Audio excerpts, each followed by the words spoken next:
Hi guys, my name is Aparajita. Welcome back to विद्यार्थी.in। उम्मीद है सब अच्छे हो and all you are smiling and healthy. So guys, इस वीडियो के साथ हम लोग स्टार्ट करने जा रहे हैं एमसीक्यूज की जर्नी। आज यार ज्योग्राफी की बुक से chapter number 1 resource and development का हम लोग एमसीक्यू कवर करेंगे।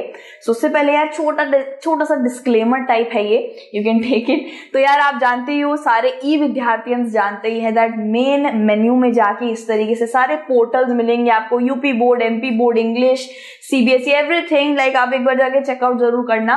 तो ज्योग्राफी से रिलेटेड यार ये देखो, यहाँ पे हर सब्जेक्ट से रिलेटेड हर चीज मिल जाएगी, marking scheme, sample paper, question papers. मेरे टाइम पे होता मजा आ जाता। वैसे मेरे टाइम पे ये मौजूद था, लेकिन मैं ही थी जो इसका उपलब्ध फायदा नहीं उठाया मैंने। आप जरूर फायदा उठाना, आराम से जाके सब कुछ चेकआउट करना। और हम लोग यार स्टार्ट कर लेते हैं आपका क्वेश्चन नंबर 1 के साथ। ओके सर, शुभारंभ कर लेते हैं। क्वेश्चन नंबर 1 क्या बता रहा है? What percentage of the total land surface area India के अंदर is occupied by mountains. Okay, so basically Bharat के अंदर जितना भी एरिया है ना, हमारे पास जितना भी लैंड है, कितना माउंटेन ने कवर कर रखा है। माउंटेन की बात करी जाए तो 30% माउंटेन ने कवर कर रखा है। 43% लैंड जो है वो प्लेन एरिया है, मतलब एकदम सपाट चट एकदम प्लेन एरिया।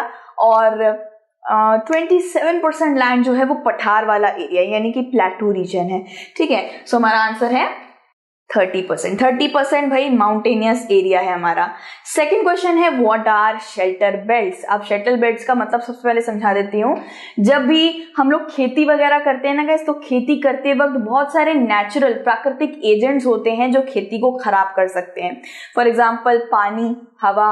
जैसी पानी या बाढ़ वगैरह आती है ना पानी की, तो किस तरीके से बहुत सारे खेत वगैरह उजड़ जाते हैं। बहुत ज्यादा हवा या बवंडर के चलते भी खेत उजड़ जाते हैं। इन हवा के चलते, इस बहुत तेज हवा के रुख को खेतों को खराब करने से या सॉइल को खराब करने से रोकने के लिए बहुत लंबे लंबे ना ट्रीज को एकदम बेल्ट की तरह, मतलब एकदम लाइन में उनको ना बोया जाता है, लंबे लंबे ट्रीज को, जिससे हवा का रुख थोड़ा सा हल्का हो जाए, धीमा हो जाए, या फिर उसको वो काट दे।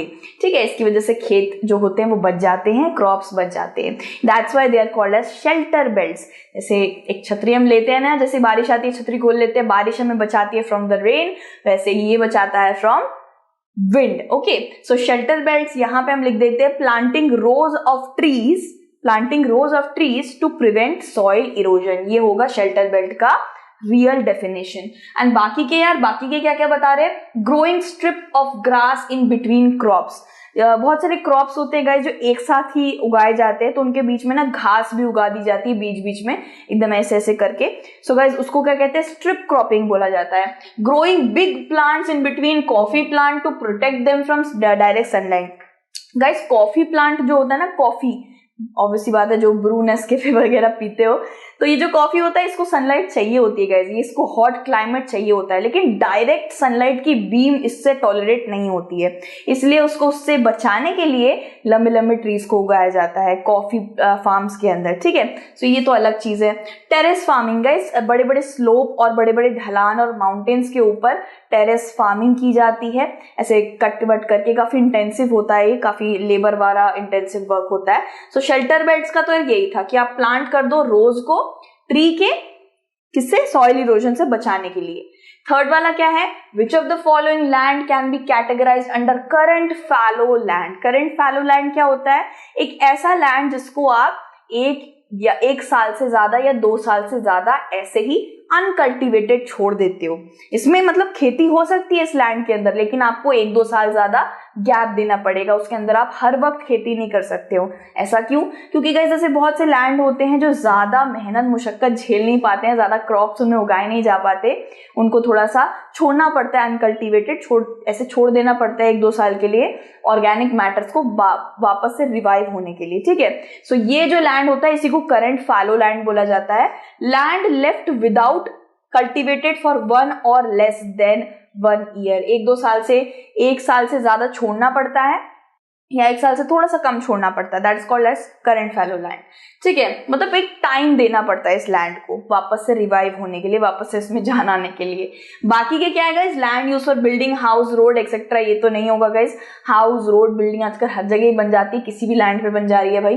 Land which is sown only once in an year, इसको कहते हैं ग्रॉस क्रॉप्ड लैंड, जिसके अंदर 1 साल के अंदर एक बार तो खेती होती ही है, वो होते हैं ग्रॉस क्रॉप्ड लैंड।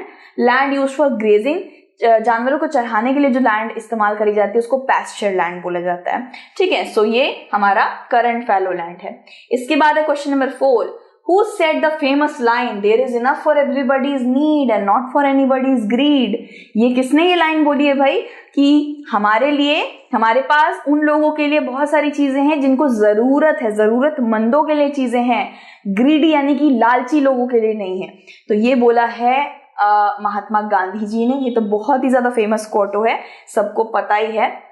क्या गाइस क्वाट होता है या क्वाटो होता है? मैं तो कोटो बोलती रहती हूँ, I guess it's quite. Okay, so 5th वाला है guys, which of the following is a non renewable source of energy. Non renewable source of energy मतलब कुछ ऐसी चीज जिसको बनने में काफी वक्त लगता है, जो बार बार रिन्यू नहीं होती रहती, नई नई बनती नहीं रहती है, अगर एक बार खत्म तो खत्म, लिमिटेड है बहुत ज्यादा।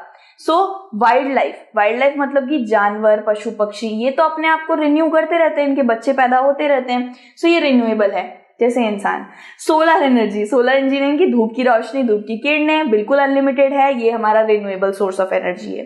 विंड एनर्जी यानी कि हवा का झोंका, हवा भी यार बिल्कुल मुफ्त है, बिल्कुल अनलिमिटेड है। कोल यानी कि कोयला नहीं, ये रिन्यूएबल नहीं है, ये नॉन रिन्यूएबल है, इसको बनने में 50 से 200 मिलियन भी लग जाते हैं ईयर्स, है ना। तो 1 मिलियन देख लो यार कितना लगता है। ओके, सो यार इसको बनने में काफी वक्त लगता है, काफी ज्यादा मेहनत मुशक्कत से ये बनता है, जंगलों के दलदल के नीचे इसको बनने में वक्त लगता है, so that's why it is a non renewable source of energy.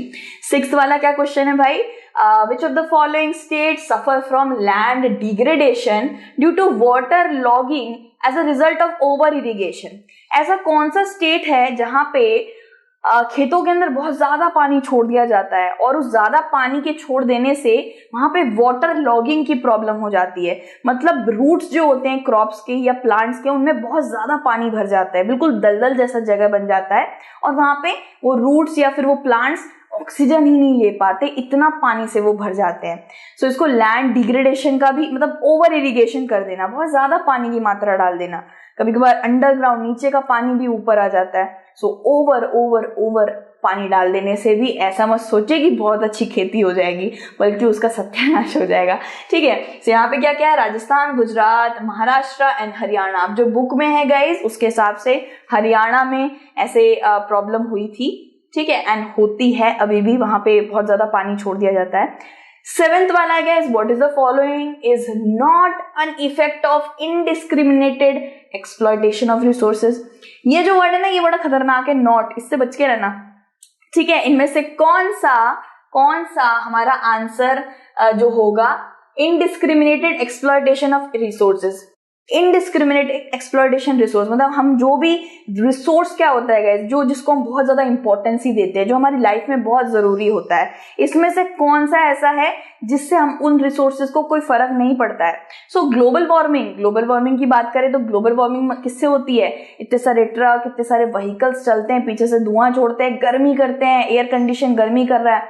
अब ये सब इसके अंदर क्या क्या होता है, फ्यूल्स इस्तेमाल होते हैं, जैसे कि पेट्रोलियम, नेचुरल गैस, वो रिसोर्सेज है ना, और बहुत ज्यादा ही क्या है, बहुत ज्यादा इंपॉर्टेंट वाले रिसोर्स हैं, उनको हम एक्सप्लॉइट कर रहे हैं, इस्तेमाल कर रहे हैं दबा के। तो यार ग्लोबल वार्मिंग तो है यार, मेजर कंसर्न है। ठीक है, फिर लैंड डिग्रेडेशन की बात करें तो हाँ, लैंड खुद में एक रिसोर्स है, लैंड अगर डिग्रेड होगा तो भी तो एक्सप्लॉइट ही होगा।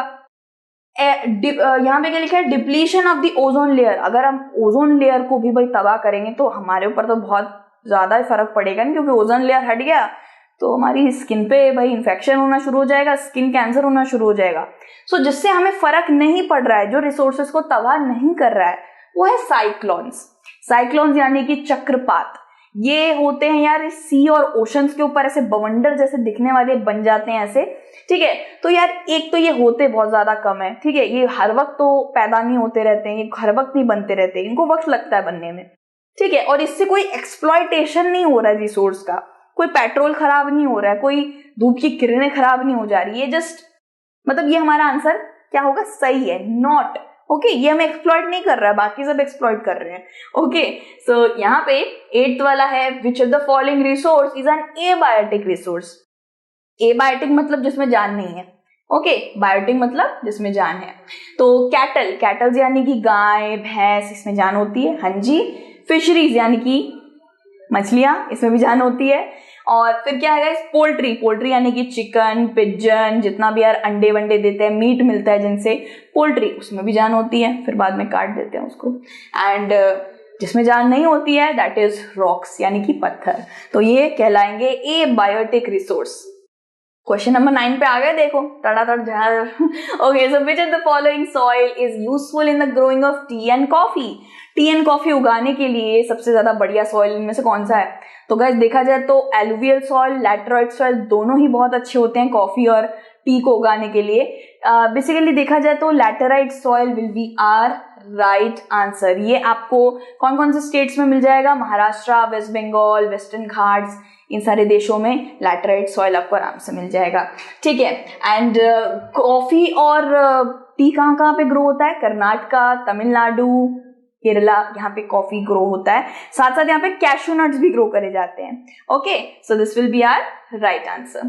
10th वाला क्या है? Which of the following is a community owned resource. यानी कि कम्युनिटी जानते हो ना, बहुत सारे लोगों द्वारा जब एक कम्युनिटी बनती है, जैसे कि बंगाली कम्युनिटी, मराठी कम्युनिटी, ऐसे छोटे छोटे 25-30 लोगों का जो एक कम्युनिटी होती है।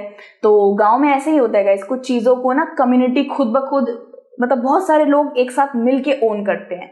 मतलब 15 से 20 लोग एक चीज को इस्तेमाल कर सकते हैं, जैसे कि कुआं, कुआं एक पूरी कम्युनिटी ओन्ड रिसोर्स भी कहलाया जाता है। मतलब 15 से 20 लोग एक साथ उस कुएं को इस्तेमाल कर सकते हैं। पहले के वक्त पे गांव में बहुत चलता था गाइस, कास्ट सिस्टम बहुत चलता था। सो क्षत्रियों का अलग कुआं होता था, चमारों का अलग होता था, कायस्थ का अलग होता है, ऐसे ऐसे करके करा जाता था। सो सबसे पहली बात करें तो पोल्ट्री फार्म, पोल्ट्री फार्म का इस कम्युनिटी ओन्ड रिसोर्स नहीं होता है। ये तो एक इंडिविजुअल खुद अपना धंधा खोलता है, खुद अपना अंडे वंडे बेचने का धंधा खोलता है। फिर प्लांटेशन की बात करी तो प्लांटेशन जो होते हैं, मतलब जिसमें केले वगैरह उगाओ, सेब वगैरह उगाओ, प्लांटेशन, तो ये तो बड़े बड़े वेल्दी एरिस्टोक्रेट्स, बड़े बड़े अमीर लोग इसको उगाते हैं। ठीक है, इसको खरीदते हैं। ऑर्चर्ड्स, ऑर्चर्ड्स क्या होता है गाइस? ऑर्चर्ड्स होता है जिसके अंदर आप उगा रहे हो, नट्स उगा रहे हो, फ्रूट्स उगा रहे हो, तो इसको ऑर्चर्डिस्ट उगाता है। ऑर्चर्डिस्ट यानी कि अगेन इंडिविजुअल उगाता है, इंडिविजुअल ओन करता है। तो हमारा आंसर होगा विलेज ग्रेजिंग लैंड। अपने जानवरों को चराने के लिए, गांव के जानवरों को चराने के लिए लोग एक ही लैंड को लेके रखते हैं और उसको बहुत सारे लोग एक साथ इस्तेमाल करते हैं गांव के। तो ये कम्युनिटी ओन रिसोर्स में आ जाएगा। अब कोई गलती तो नहीं की यार। सो 10 out of 10 हमारा भाई एकदम बढ़िया से सारे। देखिए यहाँ पे आप ऐसे आंसर एक बार देख लीजिएगा, और एक करने में यार बड़ा मजा आता है, जैसे मैंने अभी करा, मजा आया मुझे भी। इसी तरीके से आप भी यार ट्राई करना ये MCQs को, बाकी चैप्टर्स के भी दे रखे हैं। So do try out, practice हो जाएगी, एग्जाम्स एकदम बढ़िया होने वाले हैं। So best of luck for exam and do your best, और हमेशा स्माइल रखो, never be afraid. So God bless everyone and जय हिंद, बाय बाय।